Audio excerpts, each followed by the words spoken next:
Hi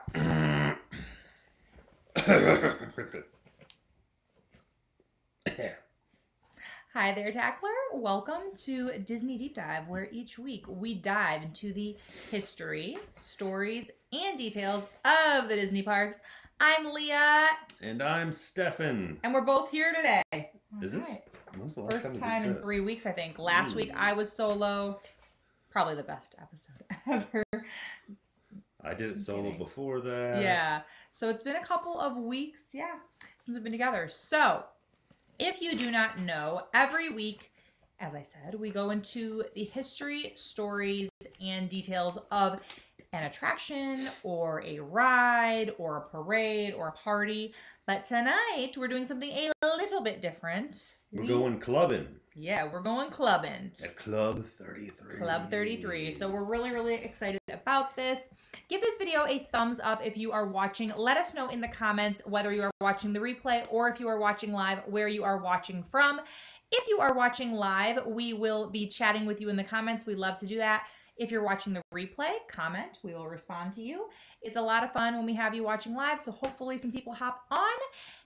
And if not, that's all right as well. But hopefully people hop on and we will take comments and head over there as comments come in. Indeed. All right. So always, we start with our own experiences with whatever ride or attraction we're talking about. And for this, zip zero zilch. No experience with this exclusive. Well, when did you first find out it was a thing? Okay, that's good. So I remember hearing about it. I would say, like, I knew that there were some, like, there was like a private thing, but in terms of knowing details and knowing how exclusive and how, like, people would just be so excited if somehow they got invited by like a friend or somebody who was a member and they got to go or buy merch there or anything like that.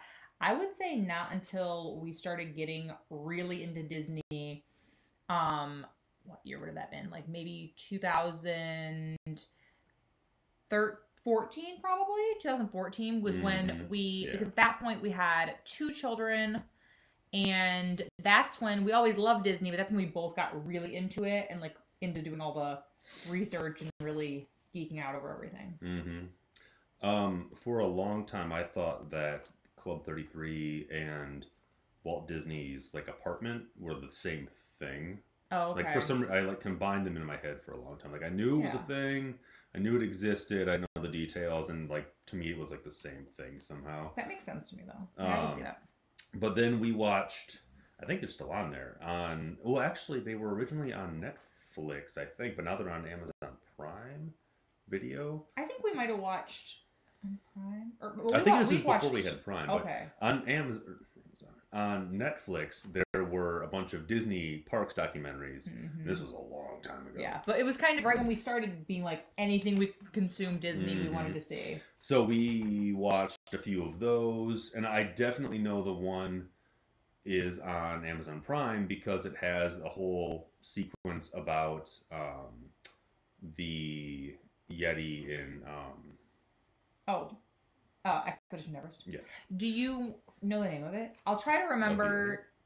No, of the documentary. I'll try to remember to link it. I don't remember what it's called. In the description box. If you look up like Disney parks, it shows up. There's like 3 or 4 of them. They're old at this point. They're from like the early 2000s, I think. So. Still fun to watch though. If you love Disney stuff, if you like watching what we have, you'll probably like it. But we watched those, and that like drew the line. It was like because it had a section on Walt's apartment that you could somehow get a spot in, and it had a section on Club 33. So there was it told you what was what. Yes, and if you don't know what Club 33 is, you're in luck because we're going to tell you all about it. So Club 33 is a private club located in the heart of New Orleans Square at Disneyland. There are other locations. We'll talk about those later. Yes. The original Club 33 is in New Orleans Square. At Disneyland. Disneyland. So, like a lot of things that we talk about, well, I guess they don't always start here, but this one definitely starts here. At the 1964 New York World's Fair. We mention it almost every episode. Yeah. But to quickly recap, because I guess we don't really cover it, we kind of breeze over it quite a bit. But what was happening is Walt was working with several corporate promoters to create attractions for the World's Fair. This is where we get It's a Small World, which was sponsored by Pepsi and UNICEF, which seems weird. Ford's Magic Skyway, which was sponsored by Ford Motors. And most notably for this episode, the Carousel of Progress, sponsored by General Electric. Yes. Now, why most notably? Well, the pavilion that housed the Carousel of Progress also happened to have a large VIP lounge that was accessible by a special elevator. Now, a lot of these places had special VIP lounges. It was for executives, and because these are all big corporations sponsoring these things.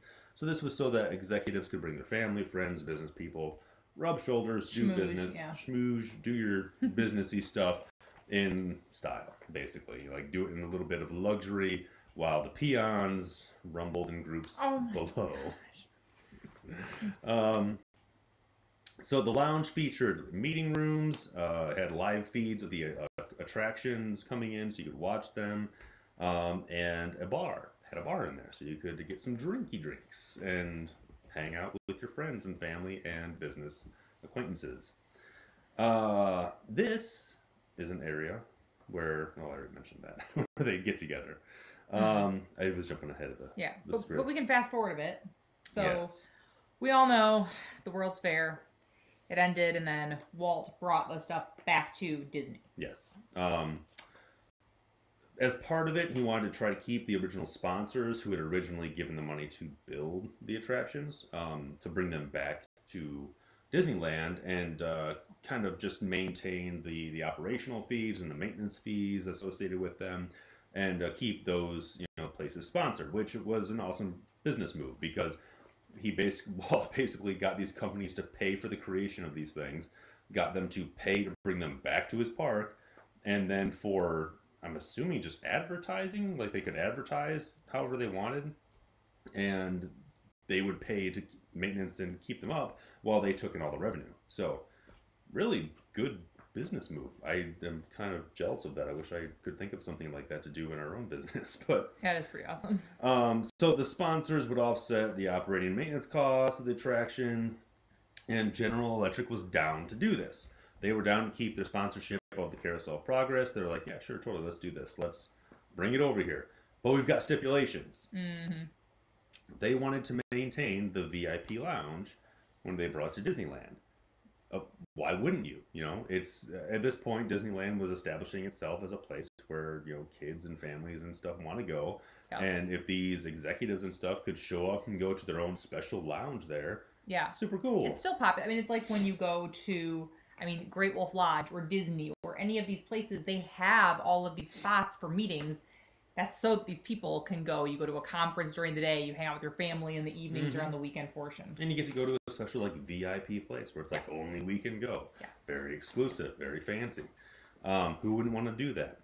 Walt liked the idea. He really liked having the idea of a private area to host VIPs and guests and investors and people, and kind of like have them in the park but sort of away from the park where they could enjoy it from a more like controlled area. So this was appealing to him.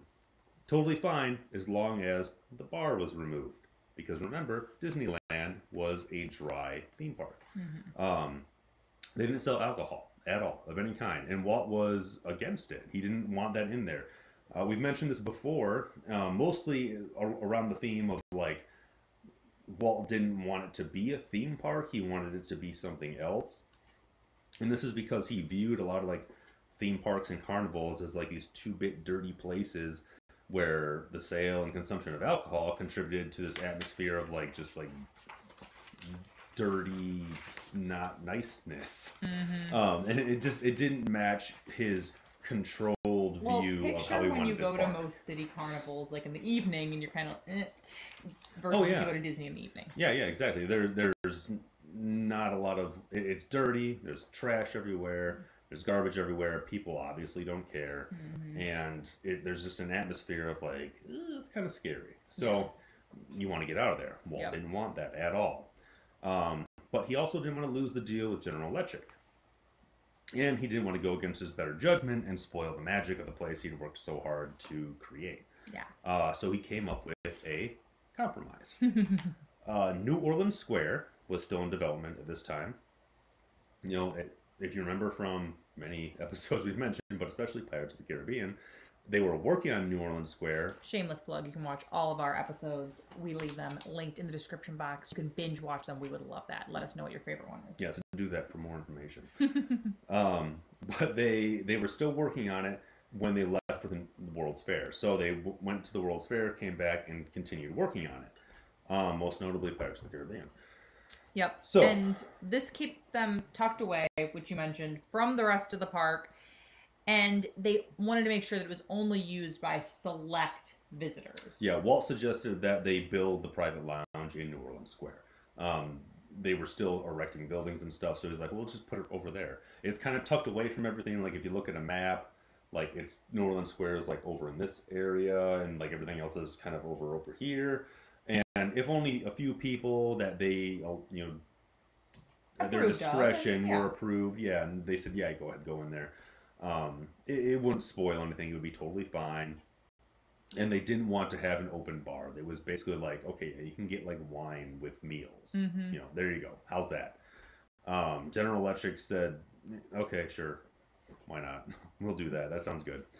So they can wine and dine people that they brought there, and it basically does what they wanted. And yeah, sure, we'll deal with it. So they decided it was going to be right above the Pirates of the Caribbean, which was still in construction. And that was also going to be right next to the planned place for Walt's in-park residence, like I mentioned. Which is why I confused the two, because they're right next to each other. Yes, which also makes sense, because Walt can be there, can go, you know, have his own time, be with his own family, go over to do meet and greets, you know, rub shoulders, talk, wine and dine. And do that boss man stuff. Yes. So they had their location. They knew where they were going to put it. Everything was kind of working out. Yep. But they needed a design. What are we going to do? How is it going to look? Yes. So then Walt asked the artist Dorothea Redmond. Is that Dorothy Redmond? Dorothy Redmond, yes. Yep. To provide watercolor renderings of the interior of the club should look like. And she'd already been hired to do other projects for Disneyland at this point. And she actually designed Walt's apartment, which is really cool. And again, connects the two. Yes. She was which is probably why I combined them even more, because I'd seen pictures of both, and they were like, oh, it's the same place. Similar aesthetic. She was known as the first female production designer. She entered the industry in 1938. She worked on more than 30 films, including Gone with the Wind and several Alfred Hitchcock films, which is pretty cool. It's awesome. And then joining her in the design work was Hollywood set director Emile Curry. Is that right? Emile Curry, yes. Curry, yeah. Whose Wikipedia page is very brief. There's not a lot on there. Just a list of a filmography. That's about it. Now, as part of our research, I pulled heavily from a site called DisneylandClub33.com. It's a fan site dedicated to Club 33. It's full of great information. From what I gather, it looks like they stopped updating it in 2017. And the site itself kind of has the look of a website from like 1999, which I thought was awesome because I missed that. That's back when we all knew, we somehow like magically knew, like our generation, just like how to do like HTML and like weird things, like when you got on all those GeoCities. Like a GeoCities site. Yeah. Angel Fire. Yeah. Anyway. Born in the late 80s. Raised in the 90s, so we know all that stuff. So, I got a lot of information from this site. Really good site. Go check it out. They got a lot of great pictures, tons of info, and what they also had on there was a description of like the look and the decor, and it was really, really good the way they had it written. So I figured I would just read it word for word. So I will do that now. Oh boy, everyone, buckle up. Club 33, so named after its address, 33 Royale Street, is comprised of 2 dining rooms and several adjoining areas, all of which hold a wide array of magnificent antiques and original artworks. After ascending in the French lift to the 2nd floor, guests enter into the gallery. Here they find interesting items such as an oak telephone booth, with beveled leaded glass panels adapted from the ones used in the Disney motion picture The Happiest Millionaire.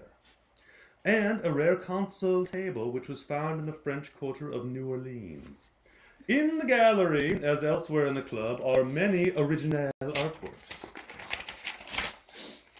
by Disney artistes and sketches done as design studies for New Orleans Square and the Pirates of the Caribbean attraction. The main dining room is decorated in First Empire, recalling the era of Napoleon and the early 19th century. 3 glimmering chandeliers and wall sconces illuminate the entire room. Much of the framed artwork on the walls is, again, the work of Disney artistes.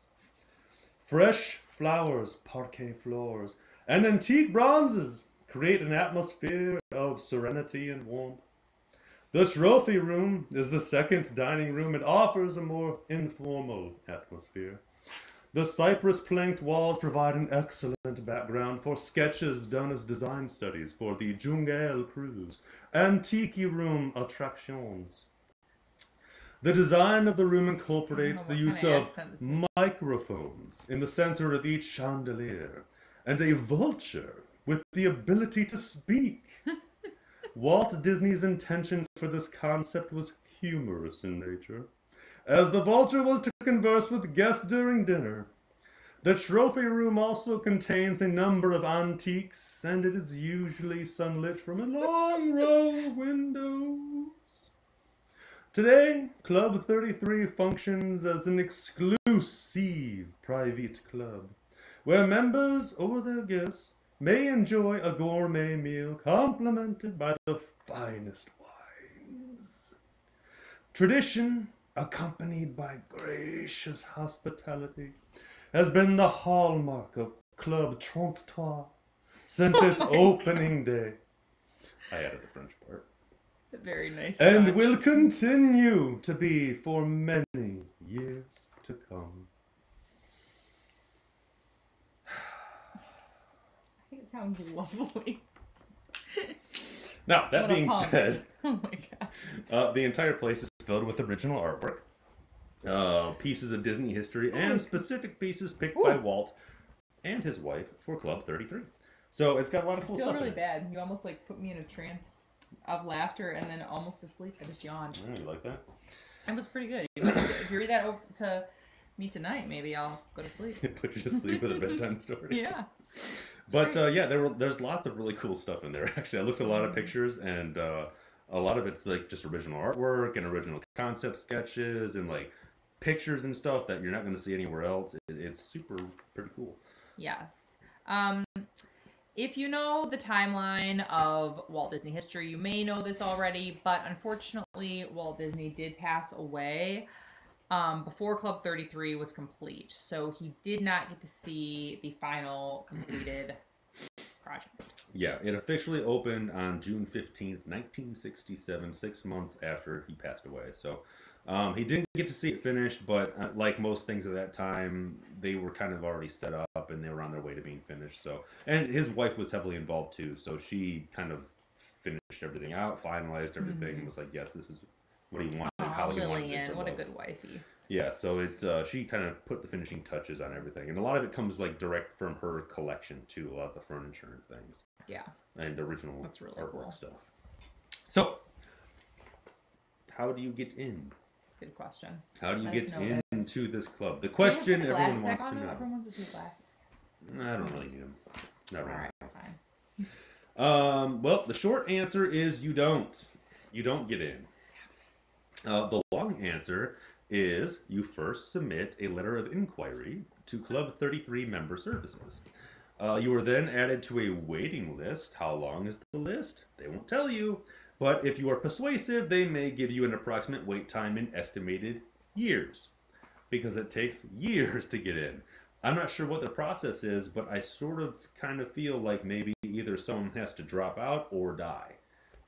Because from what I found, I don't think memberships can be passed from family member to family member. I think once that person who like bought the membership croaks, that's it. Everyone else has to get back in on their own.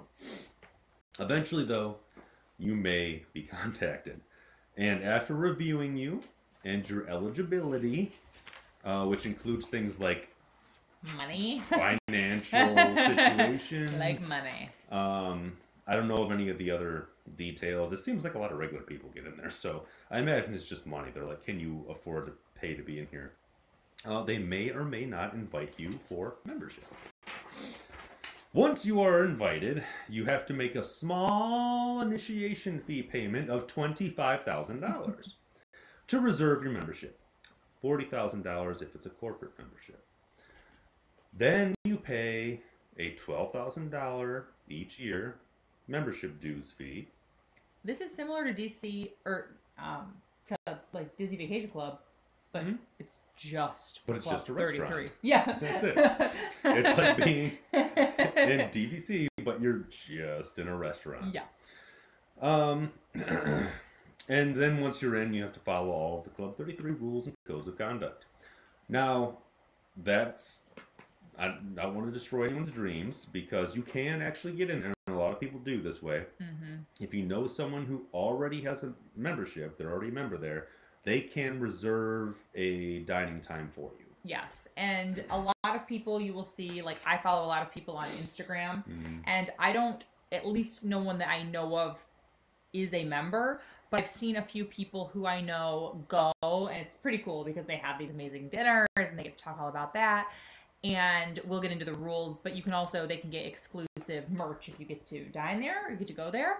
And that's always really exciting, but that's how they all were able to do that. Yes. They were able to go because they knew someone who was able to help them get in. So if anyone wants to get us in, Yes, we would just love it. saying, we'll clear our schedule, and we won't embarrass you. No, we will be on our I promise. best behavior. Well, they wouldn't be worried about me. So, I mentioned rules. What kind of rules are there in Club 33? Well, here is a list of the official rules from the quick tips if you've sheet. got Quick several tips. years to wait, $25,000 up front, another $12,000 every year after that, take note.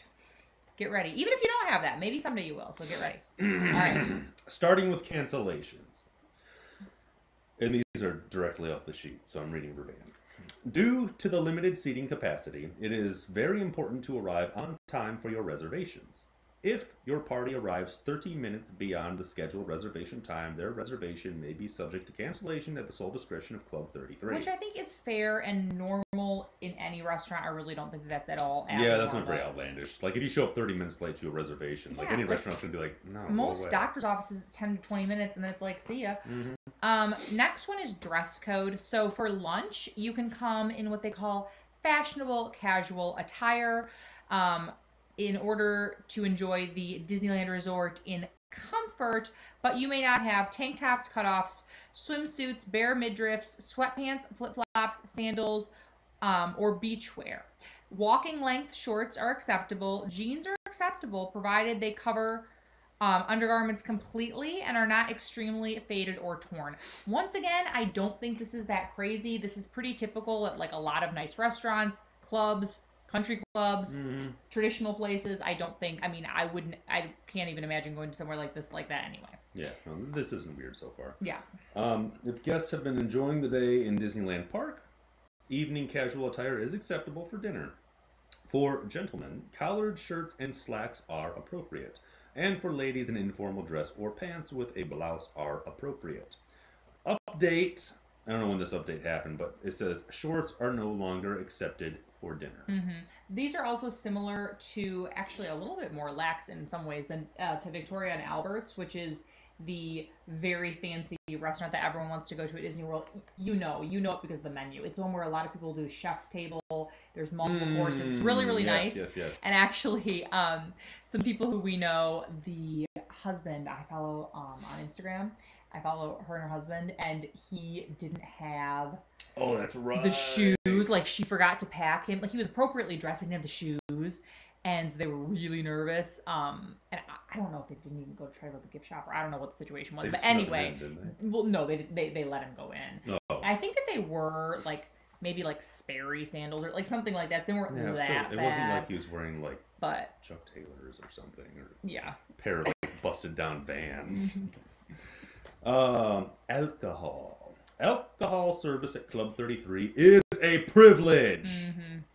They don't want you It's not in getting bold. crazy. I just read it that way. Yeah.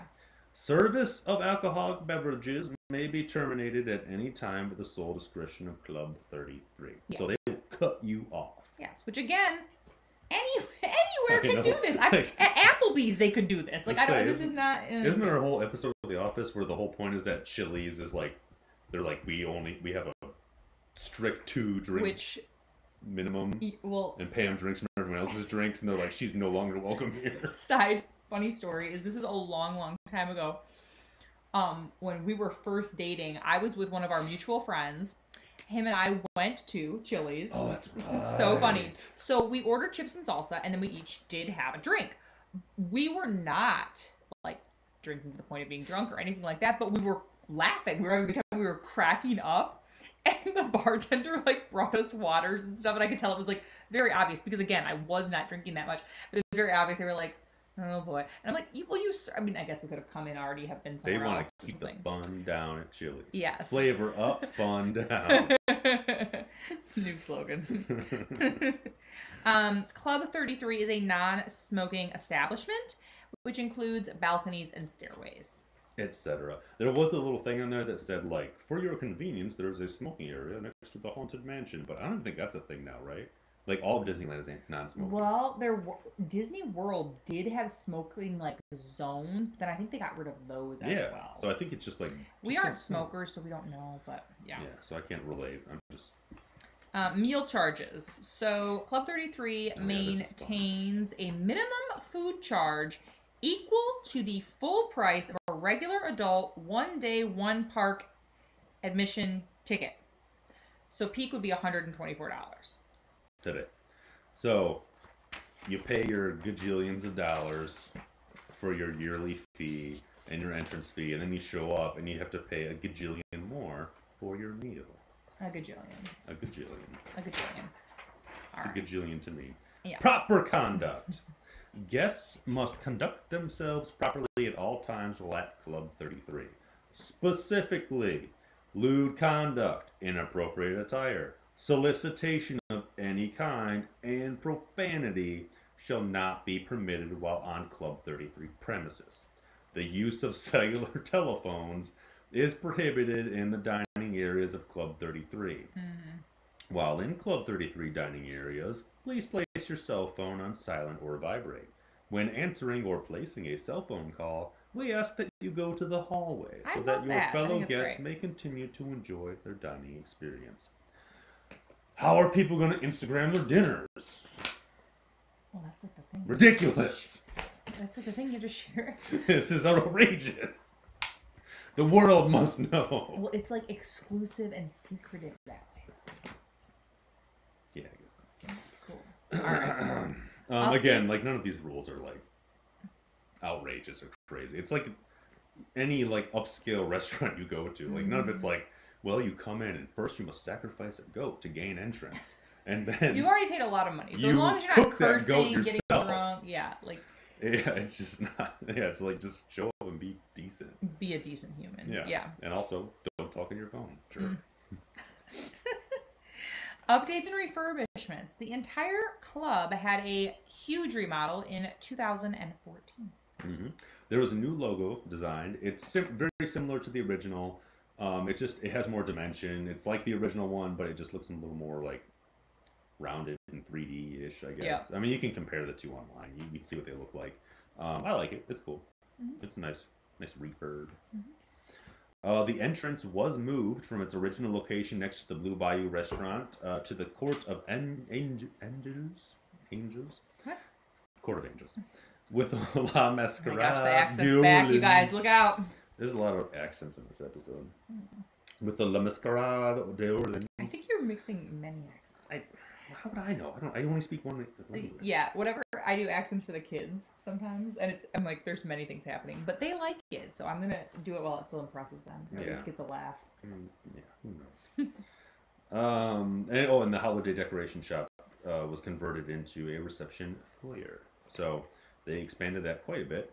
Ooh, this part's cool. So to enter now with the update, you must tap your membership card over the Club 33 emblem, which unlocks the door. So kind of like when you go, yep. Before you would like put it in like a hotel. So now you just but now a lot of hotels. It's like a new hotel fee. technology.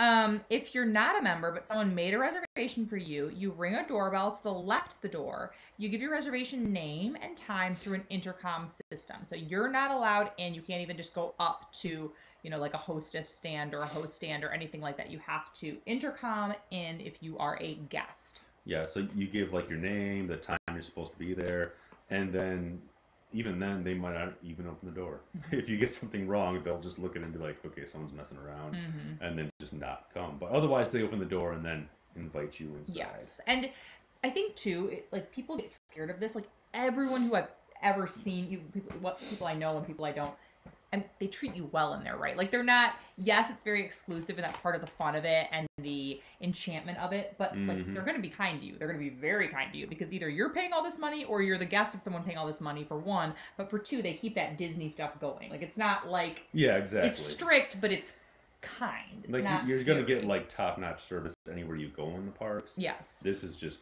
that times like 5 to another level. Yeah. And like a lot of the first person experiences I read about people going like for the first time, they all said like they were so nervous and how do I act and what do I do and yada yada yada, and then they get there and it's like, oh, it's just like a normal place. Yeah, it's just a normal restaurant. It's just very expensive. Just expensive, and they're very nice to you. Just don't be mean. That's the best though. I mean, that is something, some people don't care about that. I love that. Like, and not that I'm by any means like super fancy VIP, but anytime that you do get that, like where you're somewhere where you're staying, like you get intense service where you're like, oh wow, this person's not gonna crack no matter what I do. Right. Like they're not gonna try to be my friend. They're just gonna serve me. It works so well on me. Like I went to one resort in Mexico that was that way. We stayed club level in a ambassador suite, like just different things. Like whenever anything like that, I'm like, I can get used to this. It's lovely. When they don't try to have a regular person conversation with you. When it's just like when they come up and it's like, oh, you're here strictly to serve my every need? Yeah, but okay, but I'm very friendly though. Oh, like don't talk. No, just serve me. He is so answer my every women need. Like, because I've talked to him about this. I would love to go to a sandals resort someday and because we never did like a big honeymoon. I'd love to go to a Disney resort too. But anyway, I'd love to go somewhere where there's a butler. You get a butler at these certain suites. I know he wouldn't use it. Like I would use it and just be super gracious. Oh no, I'll use it. He is so independent. No, I will use it when kind. The illusion of service is not broken. If that person who's supposed to be serving me comes up and then all of a sudden they're like, "Oh hey man," I'd be like, "No, go away." Oh my! Now you're trying to be my friend. Go away. I don't want my friends to serve me or someone trying to be my friend. Oh, I get that. Okay. If they don't break the illusion where they're just supposed to be there, bringing me treats and drinks, then I'm totally fine, and I'm like, that is your express purpose, and I'm glad you're fulfilling it, and thank you very much. Yeah. And that's it. The second that goes away, they're gone forever. Get out of my life. Oh my gosh. You're looking at the guy who is so, he would never, he's so nice to wait staff. He's so nice to... Oh no, I'll be nice. I just won't ever ask for their help ever again. That's all. Oh, so you're just incredibly... Okay. Moving on. All right. No one wants to hear Le Grand Salon. Okay. Which is the main dining room that was previously styled in Napoleonic era First Empire, if you recall from my fantastic speech earlier. And really do check out the website. I'll try to remember to link it, but it does have a lot of cool information. It's now a New Orleans themed like dining room. Like they totally changed the look of it. And it's based on designs by Imagineer Kim Irvine, who is the daughter of Leota Toombs, who you might also know as Madame Leota. Which I'm pretty sure we mentioned her in our We did. Haunted Mansion episode. We did. Yeah. That's another fun episode. I had fun with that one. But she designed the whole thing, so it's super cool. Salon Neveu Lounge is a new area that was added above the French Market restaurant and shops that were next to it. And it's now a jazz club theme.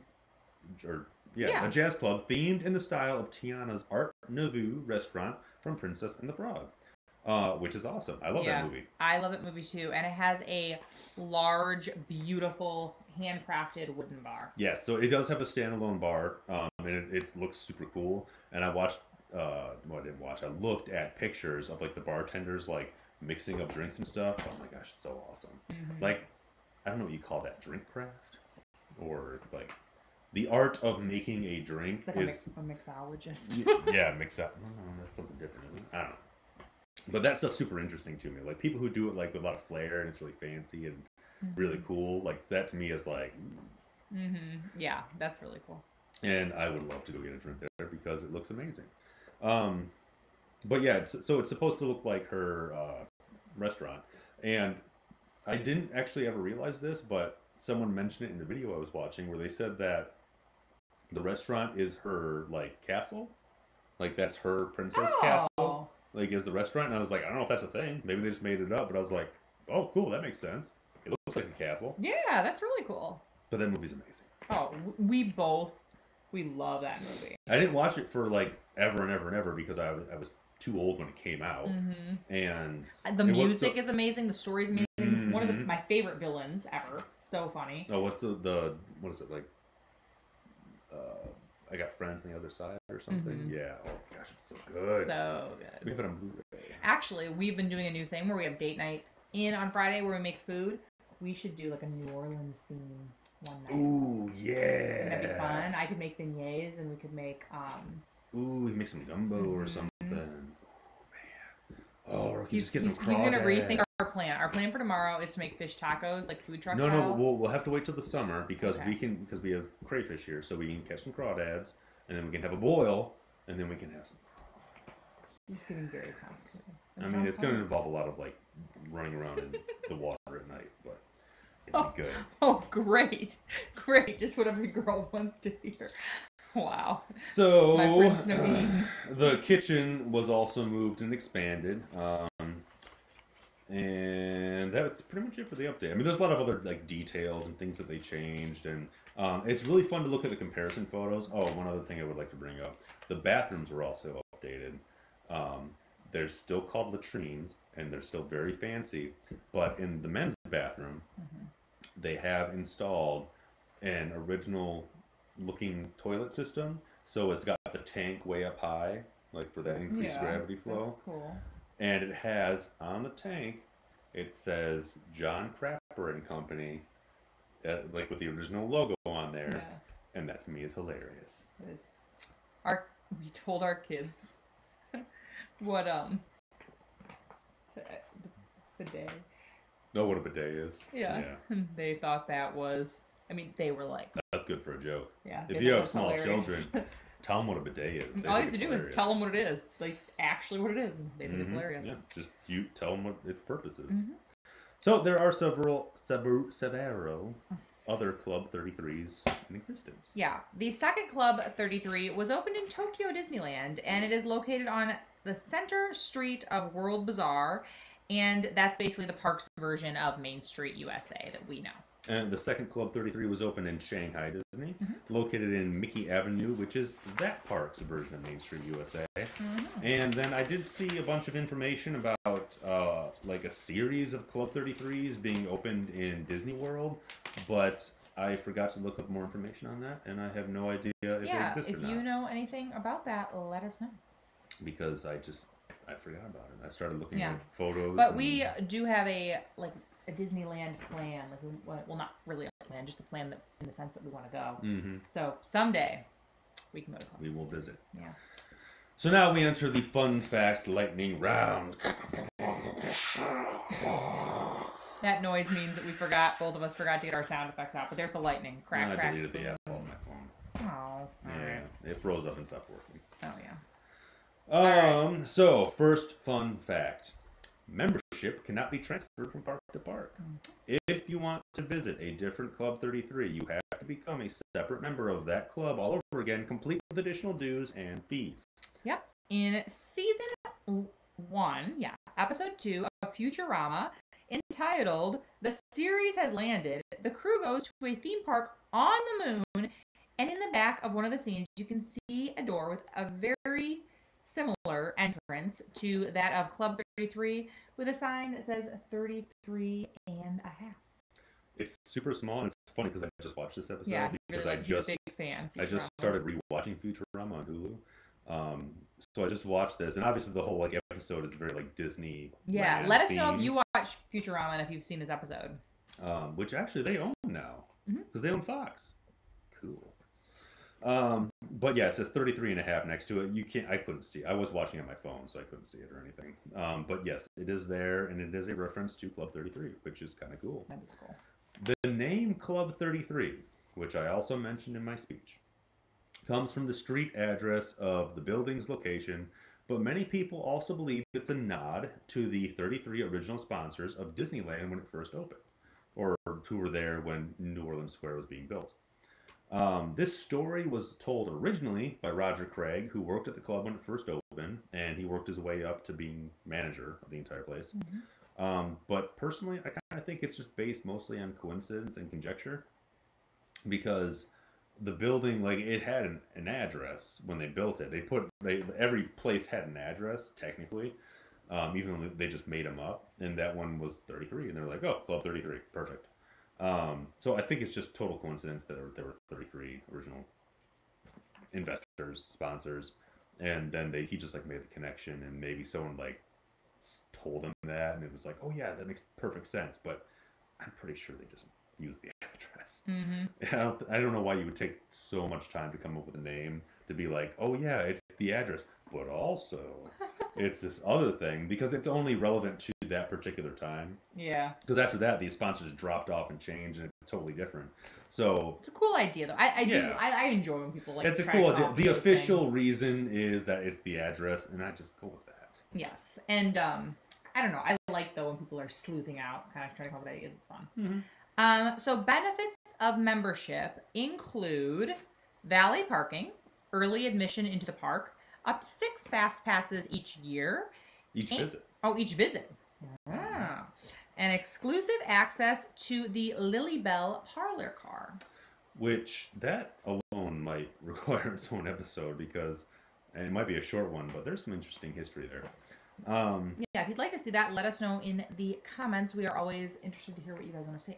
Now, keep in mind, these are benefits in addition to you being allowed to pay $1 bagillion for your membership, and it's exclusive. $1 bagillion for your meal when you go there. Exclusivity, babes.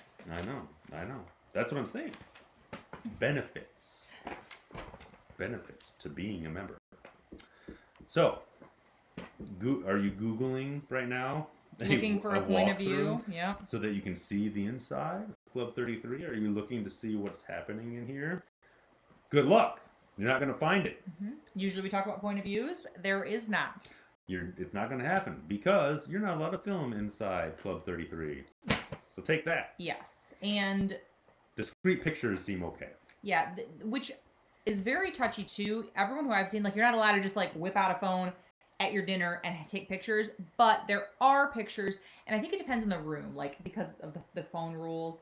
You really aren't doing that at dinner, but you can do that kind of like by like, because there's like a little gift shop area, because you can get like, and there's like an outside, like, because there's an elevator that takes you up, but you can also take the stairs up that are outside. Yep, people always take them by the. Yeah, there's pictures and video by the stairs. There's pictures on the balcony, or videos on the balcony. There's videos at the outside. So you can look up videos and pictures, just you're not going to be seeing. Yeah, it's not going to be like, you're not going to be doing a walkthrough of people like showing you stuff.